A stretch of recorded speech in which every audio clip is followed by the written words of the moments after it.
할렐루야.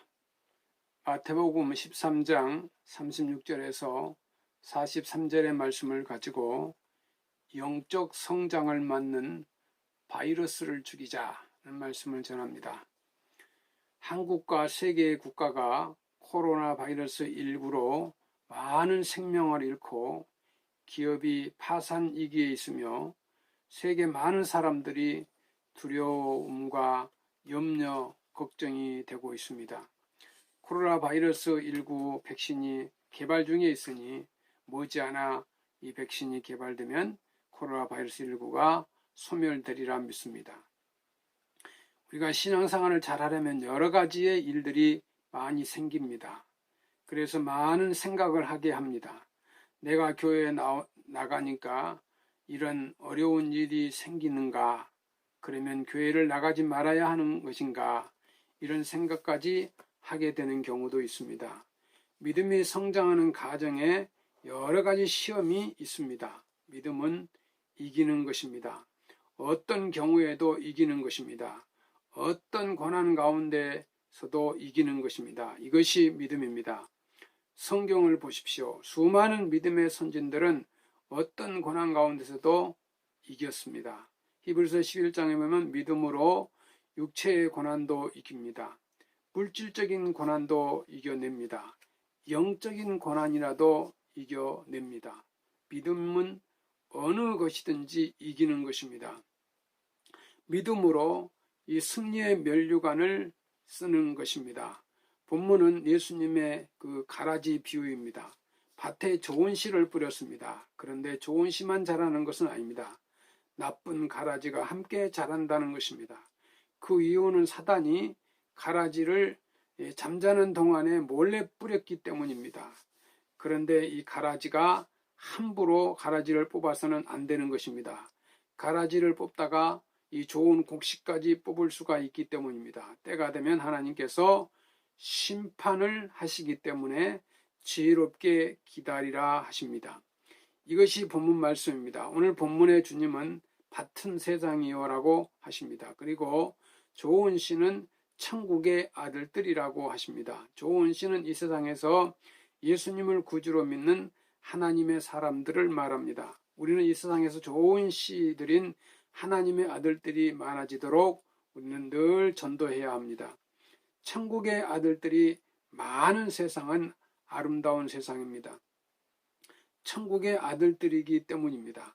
아름다운 천국 백성들이 살고 있는 이 세상에 악한 영들은 악의 영의 바이러스를 뿌리고 다닙니다. 본문의 주님은 가라지는 악한 자의 아들들이요 이 가라지를 뿌린 원수는 마귀요 말씀하십니다. 즉 원수 마귀는 천국 백성들이 살고 있는 아름다운 세상에 이 악한 영의 바이러스를 뿌리고 다니는 것입니다. 영국의 종교개혁자 존 에슬레 목사는 인간의 모든 악한 행위는 미혹하는 마귀의 작품이다 라고 말했습니다. 악한 영의 바이러스는 오늘날로 말하면 이단, 거짓 선지자 같은 무리입니다. 이단이나 사이비 같은 무리들을 말하는 것입니다. 이 악한 영의 바이러스가 침투하면 어느 것 하나 온전한 것이 없습니다. 악한 영의 바이러스이기 때문입니다. 이 악한 영의 바이러스를 죽여야 됩니다. 바이러스는 망하게 합니다. 또 악한 영의 바이러스는 가정을 파괴합니다. 악한 영의 침투는 막는 방법은 무엇일까요? 그러면 이 악의 영의 바이러스가 언제 뿌려진 땐가를 알아야 됩니다. 그리고 이 악한 영의 침투를 막는 방법을 우리는 알아야 됩니다. 본문 25절에 예수님께서 이 가라지 부위에 관한 설명을 하시면서 가라지는 밀이삭과 같이 보이는 독볼이라는 잡초를 말합니다. 가라지와 참밀은 처음에는 구별하기가 어렵습니다. 그러나 자라면서 그 차이가 뚜렷해집니다. 본문에 보면 이 악한 영의 바이러스가 뿌려지는 때가 나옵니다. 본문은 사람들이 잘 때 그 원수가 와서 곡식 가운데 가라지를 덧뿌리고 갔더니 말씀하십니다. 가라지가 뿌려지는 때가 있는데 가라지가 뿌려지는 때는 사람들이 잘 때라고 말씀합니다. 그러므로 가라지와 섞이지 않기 위해서는 영적으로 잠들지 말아야 합니다. 즉 우리의 영이 항상 깨어 있어야 합니다. 본문에 사람들이 잘 때라는 이 원어의 의미를 보면 다음과 같습니다. 긴장을 늦추는 것을 말하고, 버질이란 신학자는 이 간심이나 염려를 풀고 있는 상태를 말한다 그랬습니다. 영적으로 긴장감이 풀려 있는 상태를 말합니다. 그래서 결국 교회 생활을 제대로 하지 못하는 것을 말합니다. 지금 많은 교회가 코로나 바이러스 19로 인하여 예배를 정상적으로 드리지 못하고 많은 고통을 당하고 통제를 당하면서 목회자들과 성도들이 고통을 받고 있습니다. 예배가 제대로 되지 않습니다. 또 교회의 사명 역할을 제대로 하지 못하고 있습니다. 예배는 성전에 와서 준비된 예배를 드려야 합니다. 성전에서 순서에 따라서 드리는 것이 정상입니다. 먼저 마음의 준비가 중요합니다. 그리고 몸의 준비도 중요합니다. 또 마음과 옷을 깨끗하게 입어야 한다는 것입니다. 찬양도 있어야 합니다. 또 말씀도 귀담아 들어야 됩니다. 또 우리가 회개하며 합심해서 기도도 해야 됩니다. 정성스럽게 준비한 헌금도 있어야 합니다. 이런 준비를 해서 모두 예배당에 나와서 예배를 드려야 합니다. 코로나 이 바이러스 19는 이후로 성도들이 적당하게 가정에서 또 영상으로 예배를 드리는 경우가 많이 있습니다. 물론 국가에서 이 코로나 바이러스 확산을 막기 위해서 한 것도 있지만은 성도 개인이 가정에서 예배를 드리면서 옷을 정장으로 입고 또 성경을 읽고 또 정성스럽게 예물을 준비하고 또 어떤 문제를 놓고 합심해서 기도하고 정말 기쁨으로 하나님을 찬양하고 그런 정성된 그런 예배를 드린 분이 얼마나 있을까 생각을 해봅니다.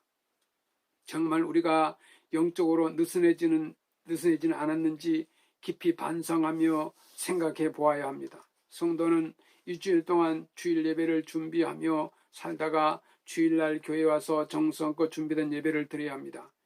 구약에서 가인과 아벨의 예배를 드리는 것을 여러분 아시죠? 우리가 가인처럼 예배를 드렸습니다. 그래서 하나님이 받으시지 않으신다면 그 예배는 잘못된 예배입니다. 온 마음과 정성을 다하여 예물을 드려도 사탄이 어떻게 해서라도 방해를 하는 것이 영적인 일입니다. 그런데 여유만만하게 흐트러지게 드려진 예배를 하나님이 받으시겠습니까? 이것은 정말 말이 안 되는 일입니다. 예배란 온 마음과 정성을 다하여 신령과 진정으로 예배를 드려야 합니다.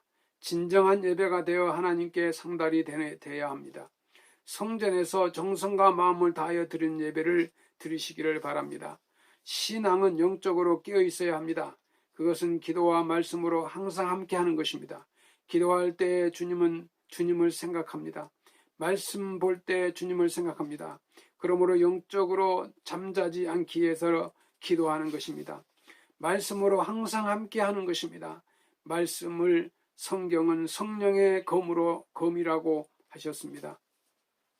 성령의 검으로 무장을 해야 합니다. 기도는 하나님을 움직이는 능력입니다.